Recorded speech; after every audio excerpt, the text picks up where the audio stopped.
네가 그 유명한 이런 식으로 그런 식으로 하니까 애가 그렇게 했더만 얘도 스트레스를 받은 거예요. 근데 이거를 뭐 완전 잘못으로 욕 한 번 했다고 몰고 가는데 내 이 교감 내가 가고 포기해놓을 거야. 너는 밥 처먹고 함께 사는 일이 뭐고 도대체? 와 진짜 X네 이거. 당신 어디 있는데? 병실로 가면 되나? 네, 교무실로 오십시오 그러면. CCTV 없는 마당에서 만나자. 노도장에 나오면 알았나?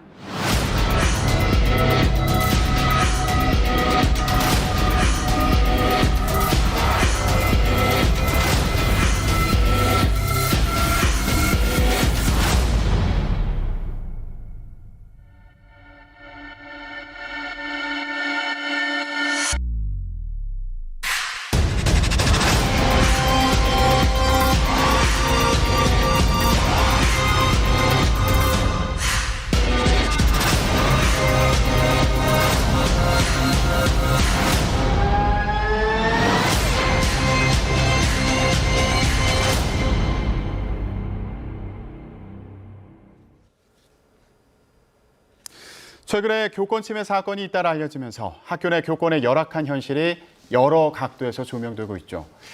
그런데 여기에서도 더 사각지대 안에 있는 곳이 있습니다. 바로 특수교육 대상 학생들을 전담해서 가르치는 특수교사들입니다.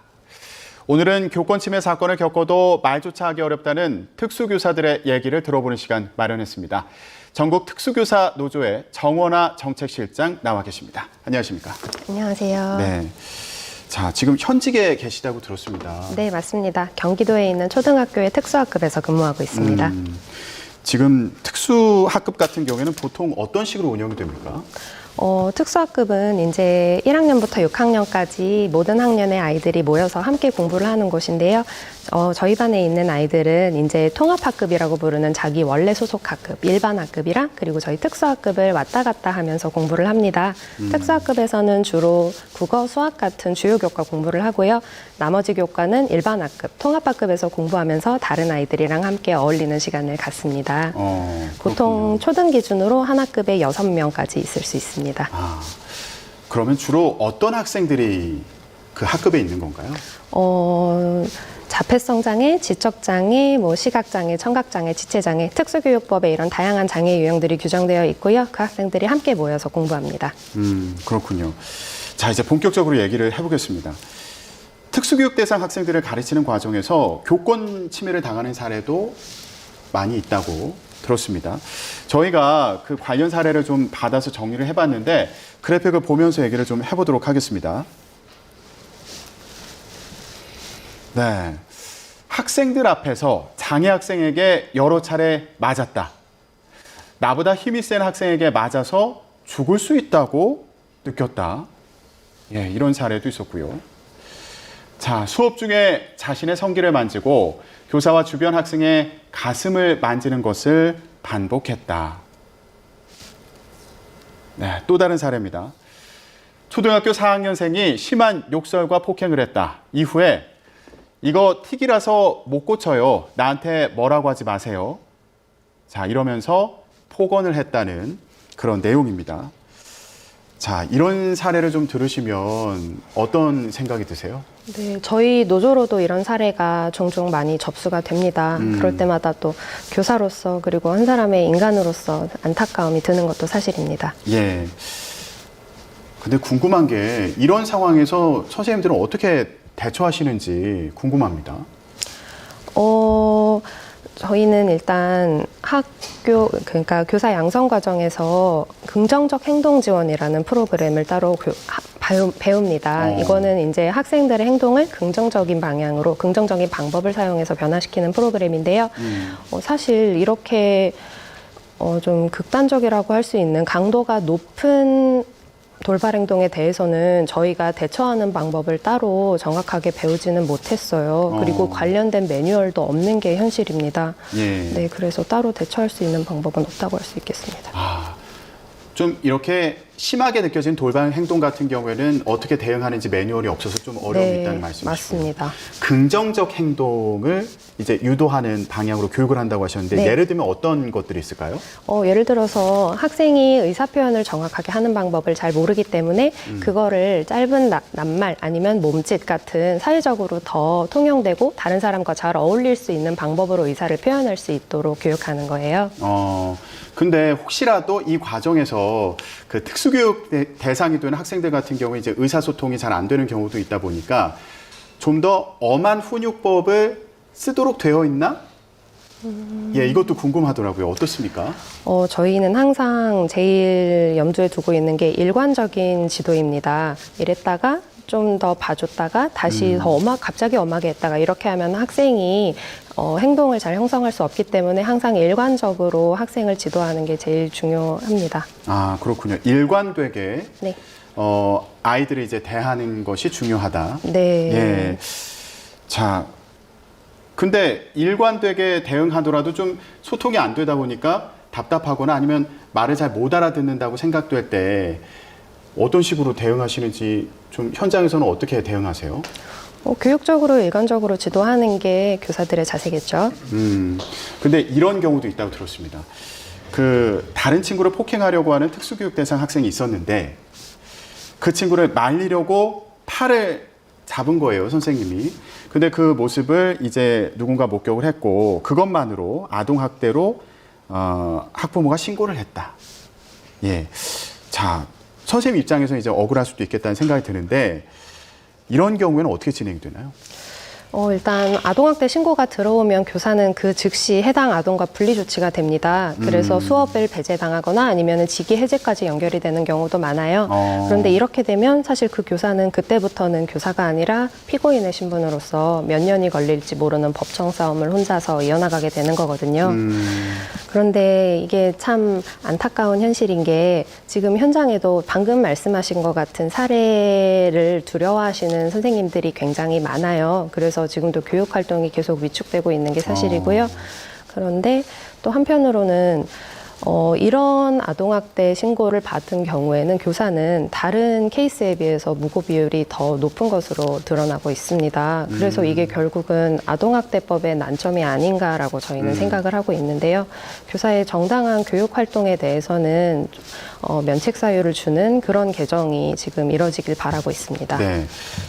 근데 특수 학급 같은 경우에는 그 아이들과 신체 접촉이 더 많다고 들었어요. 뭐 네. 이동할 때 팔짱을 낀다던가. 네. 예, 어떻습니까?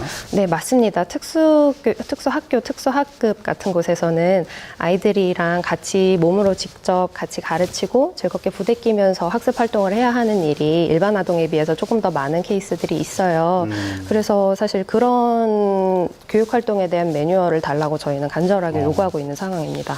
그 과정에서 혹시라도 신체 접촉 과정에서 이제 학부모님들이 봤을 때 조금 아동학대 소지가 있는 것 같아라고 이제 의심을 한다거나 아니면 앞선 사례처럼 좀 돌발 행동을 할 때 제지하는 과정에서 이제 아동학대 아니냐 이런 불만이 들어오는 경우가 있다. 예. 네, 그런 안타까운 오해가 생기지 않도록 매뉴얼이 꼭 마련돼야겠습니다. 자, 그러다 보니까 현장에서는 뭐 돌발 행동이 있더라도 이렇게 몸으로 제지하거나 아니면 뭐 뭔가 좀 더 엄하게 훈육을 한다거나 이런 상황에 대해서 좀 부담감이 있으시겠어요? 네, 지금 아까 말씀드렸듯이 그런 과정에서 교육적인 지도 과정에서 아동학대 신고를 두려워하시는 선생님들이 굉장히 많으십니다. 아예 돌발 행동을 제지하거나 방어하다가 이제 문제가 생길 수도 있다 보니까 요거를 조금 고민하는 부분이. 네, 위축되고 교육 활동이 자꾸 소극적으로 변하게 되는 거죠. 그러면 만약에 아까와 같은 그런 사례 있잖아요. 뭐 다른 친구를 때리려고 한다거나 그 특수교육 대상 학생이 이런 경우가 생기면 그러니까 뭐 팔을 잡거나 이러면 아동학대로 신고가 될 수도 있으니까 그럼 현장에서 선생님들은 어떤 식으로 대응을 하세요? 보통? 사실 정말 정해진 방법이 없어서 지금은 선생님들이 다른 아이들 대신 이제 몸으로 막아서 대신 그 학생을 막는 과정에서 대신 이제 맞으시거나 뭐 그러는 경우들도 있습니다. 아, 선생님이 대신 몸으로 막아서 네. 대신 맞는 경우도 있다. 네. 그러니까 팔을 잡기보다는. 네, 네, 맞습니다. 그런 어려움에 대해서 이제 말씀을 해 주셨는데, 자, 이런 상황이 생기면 이제 아이가 그 학생이 선생님의 교권을 침해했다고 볼 수도 있고, 또 한편에서는 부모님으로부터 이제 뭐 항의를 받는 과정에서 교권 침해를 당했다고 느끼는 경우도 있을 수 있잖아요. 이런 경우를 위해서 교권보호위원회가 있는 것으로 알고 있습니다. 열리지 않나요? 이런 상황에서는? 네, 교권보호위원회는 원칙적으로 교사가 희망하면 열릴 수 있습니다. 그런데 현장에서 많은 선생님들이 그거를 바로 열기 힘들어 하시는 것도 사실인데요. 여러 이유가 있어요. 일단 그래도 선생님들이 한 번 더 참고 한 번 더 아이한테 노력해보자라고 생각하시는 선생님들도 지금 굉장히 많으시고요. 또 만약에 교권보호위원회를 연다고 해도 그 과정에서 관리자나 아니면 교권보호위원들이 아직도 차별적인 인식을 보이는 경우도 많습니다. 예를 들어서 장애 학생이 그럴 수도 있지. 장애 학생은 원래 그런 거 아니야? 장애 학생이 그러는 거면 선생님이 뭔가 잘못했겠지. 뭐 그런 여러 가지 차별적인 인식들이 아직도 많아서 여는 게 힘든 것도 사실입니다. 아, 그렇군요. 근데 부모님 입장에서도 좀 그럴 것 같아요. 지금 말씀하셨던 것처럼 이런 특성이 있는 아이들이니까 그럴 수 있는 거 아닌가. 그리고 그런 아이들을 가르치는 특수교사니까 이런 돌발 행동은 좀 감수해야 되는 거 아닌가? 부모님 입장에서는 또 이렇게 생각하실 수 있을 것 같은데요. 특수교육의 목적은 학생이 현재와 미래의 삶에서 더 독립적으로 기능하면서 다른 아이들이랑 어울려서 사회에서 사회인으로서 살아가게 만들기 위한 게 특수교육의 목적이에요. 그래서 모든 특수교사는 학생의 현재와 미래의 삶을 위해서 그 학생을 교육합니다. 그런데 우리 학생이 에이 불쌍한데 장애 학생이니까 좀 놔둬라고 말하는 거는 우리 학생들의 교육 가능성을 믿지 않는 차별적인 발언이라고 생각을 합니다. 우리 학생들도 똑같이 배우면 똑같이 달라질 수 있고요. 지금보다 다른 사람들이랑 더 즐겁게 어울려서 사회 속에서 같이 살아갈 수 있어요. 또 그래야 되고요. 예. 그거를 위해서 저희는 교육을 하는 거고요. 그냥 단순히 놔둬라고 하는 건 학생에게 교육적으로 바람직하지 않은 일입니다. 오히려 특수 교육 대상이 되는 아이들이 사회에 적응하고 또 미래에 성장할 수 있도록 선생님들이 눈치 보지 않고 교육할 수 있는 환경이 조성돼야 된다. 네, 학생을 위해서요. 근데 그 특수교육 대상 아동의 경우에 그런 돌발 행동을 하는 경우에 이제 제어가 어렵다 보니까 혹시 뭐 제어하거나 이제 교육하는 과정에서 아이 입장에서는 폭력적인 상황이 생기는 거 아닌가 이런 시각도 있을 수 있잖아요. 이런 의견에 대해서는 어떻게 보세요? 그걸 방지하기 위해서 저희는 매뉴얼을 지속적으로 요구하고 있습니다. 폭력은 어떤 경우에도 안 된다는 거는 모든 교사 그리고 모든 사람들이 가장 기본적으로 가지고 있는 원칙일 거예요. 그 폭력을 방지하고 또 교실에서 그런 위험한 상황 자체가 일어나지 않도록 미연에 방지하는 매뉴얼 그리고 만약에 그런 상황이 일어났을 때 어떻게 대처하라는 매뉴얼 저희는 이것을 계속 요구하고 있습니다. 근데 그런 상황에서 구체적으로 그러니까 돌발적인 행동, 눈에 띄는 돌발적인 행동이 있는 경우에 어떻게 대처해야 되는지에 대해서 구체적인 매뉴얼이 없다. 이건 저도 오늘 처음 듣는 얘기여서 네, 맞습니다. 놀랍습니다. 네, 국립특수교육원에서 장애인 인재개발원이랑 같이 협력해서 나온 행동중재 매뉴얼이라는 게 몇 년 전에 나오기는 나왔었어요. 네. 그런데 그 매뉴얼의 내용의 일부분이 학생이 뭐 이런 행동을 보일 때 학생의 신체를 제지하라는 내용 그런 것들이 들어가 있고 실제적으로 교육 현장에서는 지금 절대 사용할 수 없는 내용으로 이루어져 있습니다. 아, 현실과 맞지 않는 매뉴얼이란 말씀이시죠? 네, 맞습니다. 그러니까 아까처럼 뭐 예를 들면 뭐 다른 친구를 때리려고 한다거나 아니면 뭐 좀 성적인 행동을 한다거나 이런 경우에 어떻게 제지해야 되는지 네. 이 부분은 지금 현실에서 적용할 수 있는 매뉴얼은 존재하지 않는다. 네, 맞습니다. 아, 그렇군요. 자, 특수교사들의 교권과 그리고 부모님들도 안심하면서 아이를 이제 특수학교에, 특수학급에 보낼 수 있는 그런 환경을 조성하기 위해서 가장 필요한 건 이런 각 상황에 따른 매뉴얼이다. 네, 그렇습니다. 그리고 또 거기에 더해서 지금 시스템 자체가 사실 특수교사 한 사람의 모든 것을 떠맡기기 쉬운 구조로 되어 있어요. 그래서 교육청이나 관리자의 책무성이 지금보다 더 강화될 필요가 있다고 생각을 합니다. 예를 들어서 심각한 도전 행동을 보이는 학생들한테는 행동중재 전문가가 같이 투입이 된다든가 교사는 사실 교육과정 전문가잖아요. 많아요. 그래서 행동중재에 더 특화된 전문가가 같이 투입이 돼서 그 학생의 행동을 더 긍정적으로 변화시켜 갈 수 있도록 해야 하고 그리고 또 사실 지금 교사가 많이 부족해요. 예를 들어서 도전 행동을 보이는 학생이 학급에 한 명 있으면 그 학생의 행동을 변화시키려면 사실 그 학생 한 명의 행동 하나를 변화시키기 위해서 전후 환경 모든 것을 다 고려해서 그때 바로 교육을 진행을 해야 되는데 6명을 데리고 수업을 하면서 그건 사실 불가능하잖아요.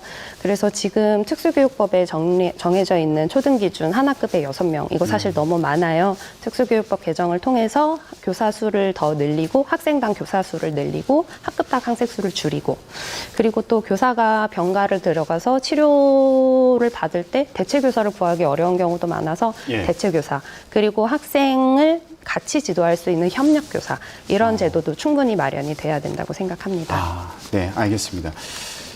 교권 침해를 당한다는 생각이 들더라도 혹시라도 그 학생들에 대한 편견이 생길까 봐 이런 부분에 대해서 또 얘기하기가 어렵다 이런 말씀도 들었습니다. 네. 예, 자 마지막으로 최근에 이제 교권 침해 이런 논쟁 속에서 학부모들과 이 교사 사이 이제 갈등이 좀 첨예해지는 것 같은 그런 상황인데 이 특수 학교에 아이를 맡기는 부모님들께 전하고 싶은 말씀이 있으시다면 뭐가 있을까요? 교육 공동체라는 말이 있어요. 이거는 학생의 교육을 위해서 개입하는 모든 주체, 학생, 교사, 학부모, 관리자 이런 모든 주체들을 통틀어서 교육 공동체라고 하는데요. 지금 가장 필요한 거는 교육 공동체의 신뢰 형성이 아닌가 합니다. 교사가 학교에서 하는 교육이 의미가 있으려면 학교에서만 하는 게 아니라 가정에서 그리고 학생을 둘러싼 모든 환경에서 동일한 교육이 사실 이루어져야 하거든요. 근데 그런 교육을 같이 학생을 위해서 노력하고 실행하는 주체라는 인식이 더 형성이 되고 서로 신뢰감을 가지고 학생을 위해서 같이 노력해 나가는 환경이 되었으면 좋겠습니다. 알겠습니다. 부모님과 선생님 사이의 그 신뢰관계, 이 신뢰관계를 형성하기 위한 어떤 제도적인 지원도 필요한 때라는 생각이 드네요. 네, 지금까지 전국 특수교사 노조의 정원아 정책실장과 함께 얘기 나눠봤습니다. 오늘 말씀 고맙습니다. 감사합니다.